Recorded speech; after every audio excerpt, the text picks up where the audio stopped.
Sœurs et frères, bienvenue sur la chaîne de l'Église protestante unie Vincennes-Montreuil. Christ est ressuscité, nous l'affirmons en ce matin de Pâques, il est vraiment ressuscité.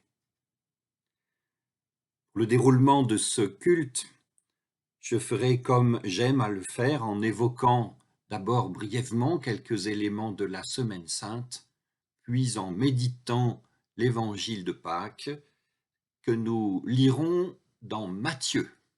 Que le Seigneur vous comble de joie dès cet instant.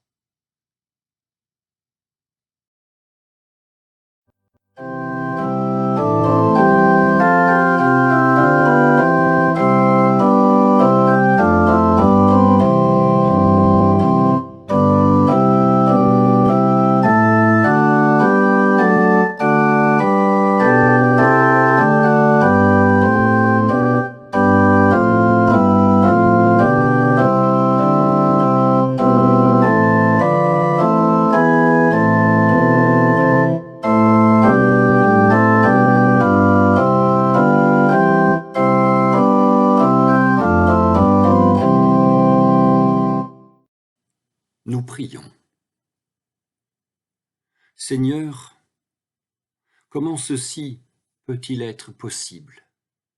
Comment le crucifié, humilié, bafoué, livré au regard et au mépris de tous, comment peut-il devenir et être notre Seigneur? Dans un si profond abaissement, comment pourrait-il l'être encore? Comment peut-on revivre lorsque l'humiliation va trop loin, lorsqu'elle va jusqu'à la mort? Le sais-tu, Seigneur? Le mort peut-il revenir?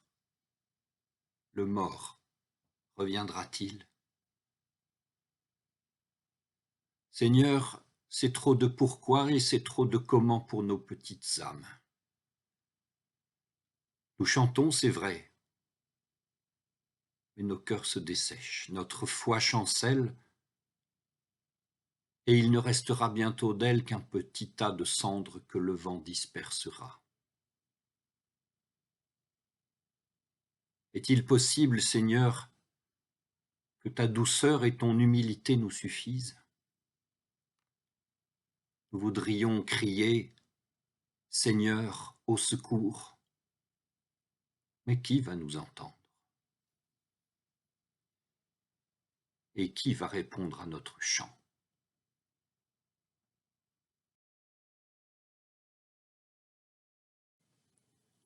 Après le sabbat, au commencement du premier jour de la semaine, Marie de Magdala et l'autre Marie vinrent voir le sépulcre.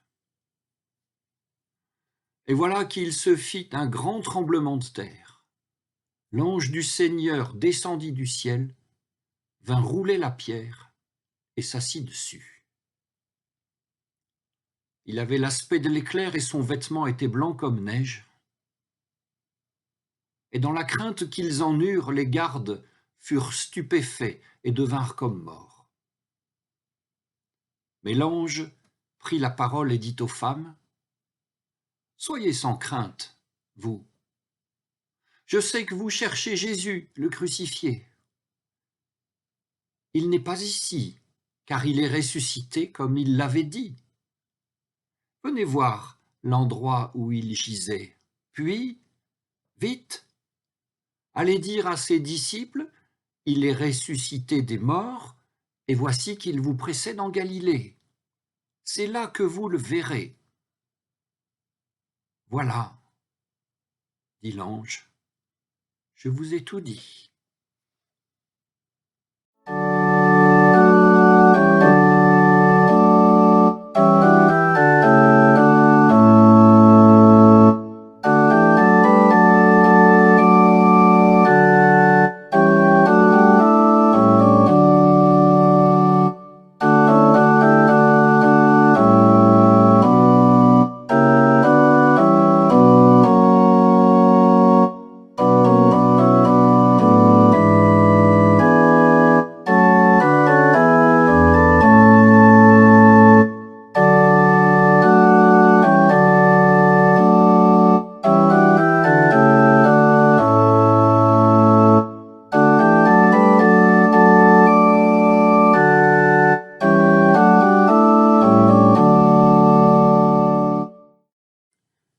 texte que nous venons de lire, il y a voir et voir.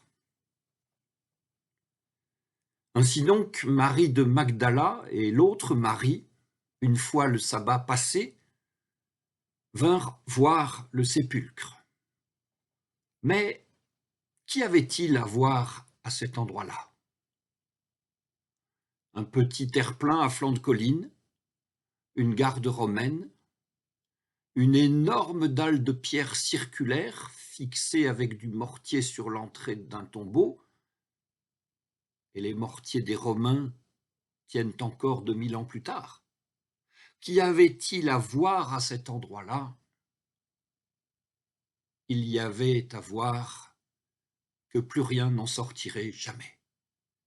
Jésus y était, mort et enterré pour toujours. Et devant cette vérité incontournable de la mort, il n'y avait et il n'y a rien à faire. Deux femmes regardent donc le tombeau d'un homme qu'elles ont aimé. Elles sont effarées. Elles sont spectatrices absolument impuissantes, ni projet, ni parole. Elles ont les yeux secs. Elles n'ont même plus de larmes. Seule la contemplation de cet épouvantable lieu leur tient lieu d'espérance, peut-être même pas. Mais il y a voir, et l'immobilité morbide des choses vient d'être troublée. L'ange est descendu. L'ange, redoutable et spectaculaire apparition, qui rassure d'abord les femmes et les invite à voir que celui qui avait été crucifié a été ressuscité, c'est-à-dire à voir l'endroit où il gisait et à voir donc qu'il n'y gît plus. Et puisque le crucifié n'y gît plus, cela signifie qu'il n'y a plus rien à voir en cet endroit-là. Et s'il n'y a plus rien à voir en cet endroit-là, il devient urgent d'aller voir ailleurs. Et ça s'appelle encore voir, mais c'est une toute autre manière de voir. C'est un voir ailleurs, c'est-à-dire autrement. C'est aussi un voir qui se tourne vers des vivants, vers les disciples de Jésus, pour leur dire, justement, que leur maître qui avait été crucifié a été ressuscité des morts, et qu'il n'y a donc plus rien à voir, ni à Jérusalem, ni en Judée, mais que c'est en Galilée qu'ils le verront. Et ils le verront non pas de ce voir mortifère des gardiens de tombeaux, mais d'un voir tonique, vivifiant, et que Matthieu répète d'ailleurs 5 fois en 3 versets. Il y a voir et voir. Il y a le voir des gardiens de tombeaux, et lorsque l'ange paraît, lorsque Dieu se manifeste, lorsque la joie promise se manifeste enfin, ces gens-là se figent et se raidissent comme la mort. Mais il y a aussi l'autre voir, celui des cœurs qui espèrent encore un peu, des cœurs entr'ouverts, qui n'attendent qu'une légère poussée pour se remettre à battre et pour se remettre à vivre. Il y a urgence, dit l'ange, il y a urgence à ne pas se tromper de voir, il y a urgence à faire connaître son espérance. Amen.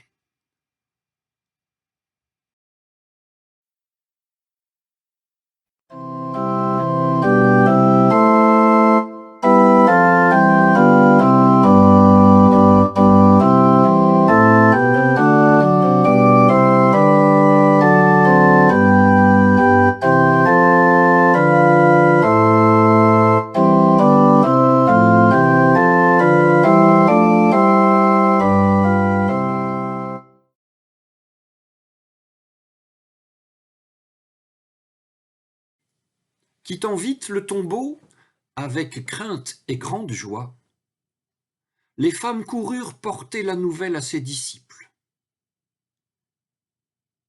Or voici que Jésus vint à leur rencontre et leur dit : « Je vous salue ». Elles s'approchèrent de lui et lui saisirent les pieds en se prosternant devant lui. Alors Jésus leur dit : « Soyez sans crainte, allez annoncer à mes frères qu'ils doivent se rendre en Galilée, c'est là qu'ils me verront. » Alors les 11 disciples se rendirent en Galilée, à la montagne où Jésus leur avait ordonné de se rendre. Quand ils le virent, ils se prosternèrent, mais quelques-uns eurent des doutes. Jésus s'approcha d'eux et leur adressa ces paroles : « Tout pouvoir m'a été donné au ciel et sur la terre. Allez donc, de toutes les nations faites des disciples, les baptisant au nom du Père et du Fils et du Saint-Esprit, et leur apprenant à garder tout ce que je vous ai prescrit. Et moi, je suis avec vous tous les jours, jusqu'à la fin du monde. »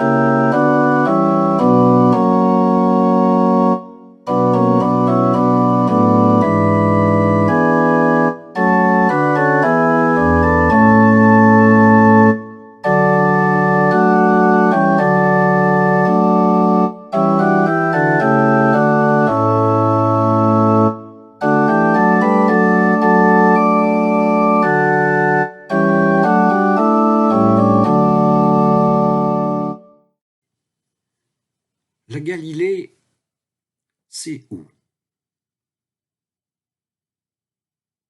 Eh bien, lisons : « Les 11 disciples se rendirent en Galilée, à la montagne où Jésus leur avait ordonné de se rendre. » Si vous vous rendez un jour en Galilée en tant que pèlerin, on vous montrera certainement une colline réputée être ce mont où Jésus avait ordonné à ses disciples de se rendre. Mais si l'on se réfère au texte de l'évangile de Matthieu, l'ordre donné par Jésus à ses disciples ne concerne pas un mont plutôt qu'un autre, quelque part en Galilée, mais la Galilée tout entière. Peut-être est-ce pour éviter que le lieu de leur rencontre soit un lieu trop précis, un lieu qui aurait tôt fait d'être transformé en un lieu sacré, un lieu de dévotion, un lieu jalousement gardé, bref, un lieu comme un autre tombeau avec d'autres gardiens, comme nous l'avons vu tout à l'heure. Alors Jésus leur donne rendez-vous dans la Galilée tout entière, aussi pour bien marquer que l'initiative d'une rencontre avec lui, de son vivant comme après sa résurrection, revient toujours à Jésus, au Christ, et pas forcément à l'homme qui le cherche. La Galilée tout entière aussi, Galilée comme terre des possibles en Galilée, c'est-à-dire non pas en Judée. Et nous évoquons ici cette Judée du temps de Jésus et sa capitale Jérusalem, extraordinairement sûre d'elle-même, sûre de son ancienneté, de sa légitimité, en étant sûre jusqu'à l'arrogance, jusqu'au mépris pour tout ce qui venait d'ailleurs. Cette Judée suspicieuse même à l'égard des Galiléens, Galiléens, ce peuple et ce territoire maintes fois envahi, métissé et abattardi. Mais, justement, et peut-être bien à cause de cela, cette Galilée, terre ouverte, terre des possibles, là où l'enseignement de Jésus avait pu un peu fleurir et où ses disciples ne seraient probablement pas trop mal reçus. La Galilée, oui, pour revisiter l'enseignement du Maître, la Galilée comme piste d'envol pour une mission universelle. Tout cela, la Galilée. Et nous nous demandons, sœurs et frères, notre Galilée à nous, où est-elle? Où est notre patrie du Christ vivant? Où est pour nous cette terre bénie, loin des tombeaux que nous avons contemplés et dont nous avons pu être gardiens? Que chacun dise où est sa Galilée. Et tous ensemble, rendez-vous en Galilée, sœurs et frères, terre d'élection pour celles et ceux qui ont le cœur ouvert et dont l'âme espère et attend toujours une prochaine visite de son Seigneur. Prions. Seigneur, notre Seigneur dans l'ultime abaissement, notre Seigneur dans cette résurrection que nous peinons à croire, est-ce bien toi? Est-ce bien toi celui dont ont parlé ces femmes? Est-ce bien toi celui que nous verrons en Galilée? Comment le croire? Et si nous le croyons, comment le dire? Et si nous le disons, qui va le croire? S'agit-il bien de toi?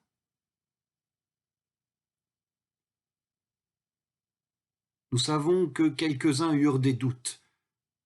Seigneur, n'est-ce pas pour nous ménager une fois encore qu'il est écrit que quelques-uns seulement eurent des doutes? Ce doit être un fait de ta bonté, une fois encore. Pour que notre charge ne soit pas trop lourde et que demeure en nous la joie de te savoir vivant. Cette joie qui élargit les cœurs, qui affermit les jambes et qui fait briller les yeux. Que nous aimons cette joie, qu'elle nous est douce et bonne. Si bonne qu'avec toi nous voulons prier ce Dieu qui est ton Père et notre Père. Notre Père qui es aux cieux, que ton nom soit sanctifié, que ton règne vienne, que ta volonté soit faite sur la terre comme au ciel. Donne-nous aujourd'hui notre pain de ce jour. Pardonne-nous nos offenses, comme nous pardonnons aussi à ceux qui nous ont offensés. Et ne nous laisse pas entrer en tentation, mais délivre-nous du mal, car c'est à toi qu'appartiennent le règne, la puissance et la gloire, pour les siècles des siècles.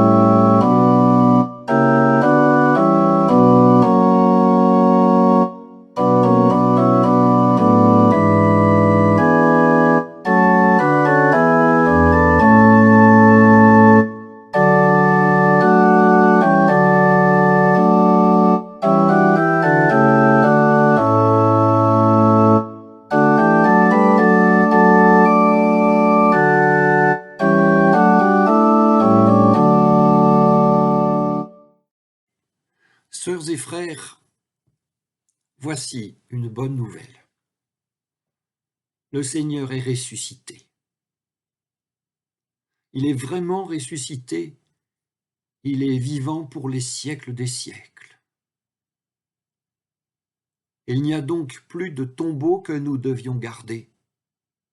Nous sommes libres, libres et comblés de joie. Nous pouvons aller en paix.